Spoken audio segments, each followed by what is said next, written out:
some good tea.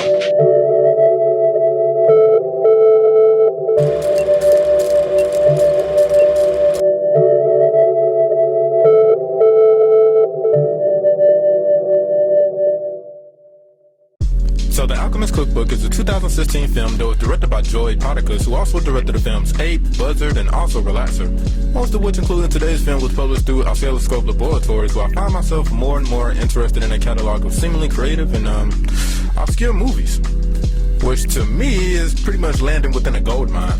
I'll drop a link so you can check out the movies for yourself. So the story is quite an interesting one. Put it simply, it stars our main character by the name of Sean, played by Ty Hickson, who decides to seclude himself in the middle of the woods for reasons unknown, other than a desire to create gold and fulfill his obvious unrealistic delusions of grandeur of just being wealthy. So how is he gonna do this? He wants to create gold through alchemy.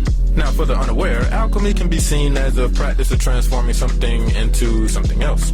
Many try through scientific experimentation, but oftentimes many would consider accomplishing it through, well, magical or ritualistic means, depending on your beliefs. The film opens up with Sean showcasing somebody who, within their isolation, has remarkably become a survivalist. You would have thought this was the last man alive after a zombie apocalypse or something, with how he utilized his resources around him. But whenever he's not gathering resources or messing around in his imagination out in the wild, you see Sean being like a scientist, mixing up chemicals and toying with liquids.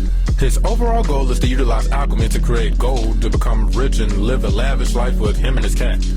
And ridiculous as that sounds, this is the key plot of the film.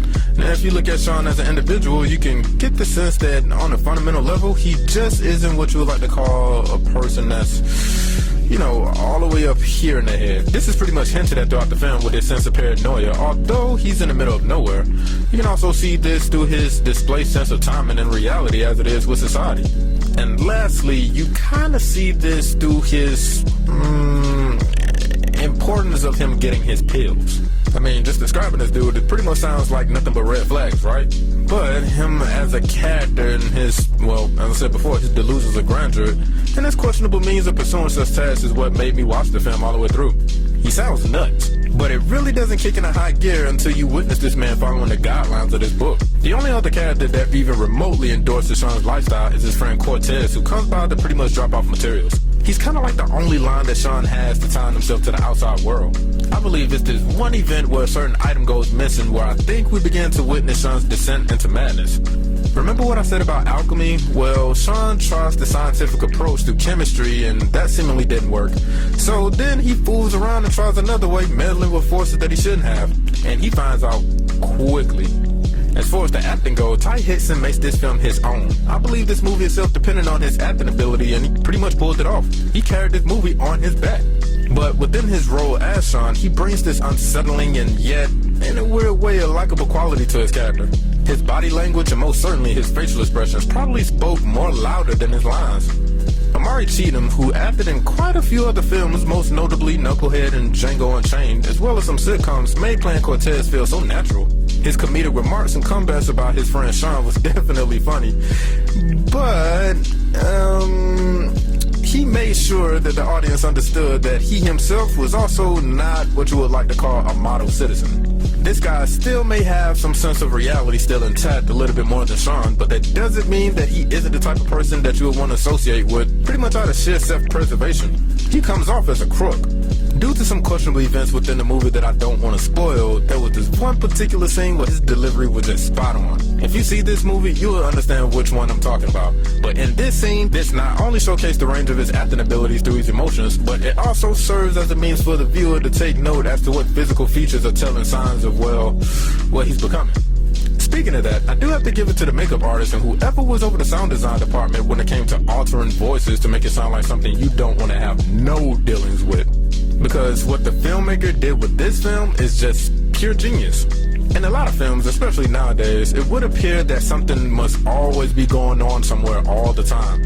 But instead, the Alchemist Cookbook takes the less is more approach and builds atmosphere and tension by just not having the character say anything for long and uncomfortable periods of time. There will be these scenes with just Sean eating and having a whole entire scene dedicated to him drinking a whole bottle of Gatorade.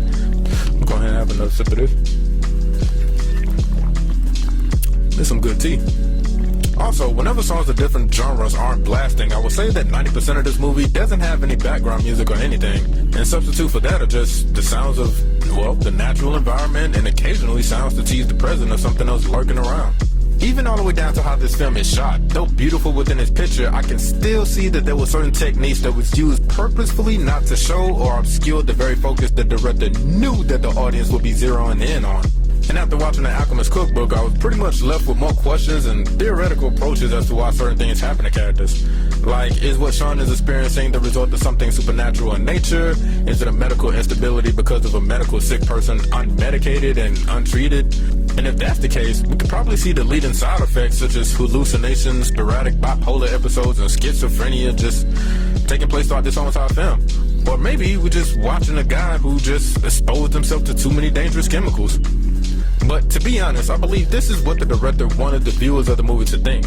In that respect, he definitely succeeded because I watched this film quite a few number of times. And each time, I was just straight up investigating. I was looking at the frames, sounds, hints that I may have overlooked in the beginning that possibly foreshadowed the fate of his characters. Mr. Partaker's directorial decision to subtract and include little to no exposition on key elements is what actually keeps the Alchemist Cookbook intriguing, engaging, and also allows the imagination of his viewers just to go wild with all types of explanations.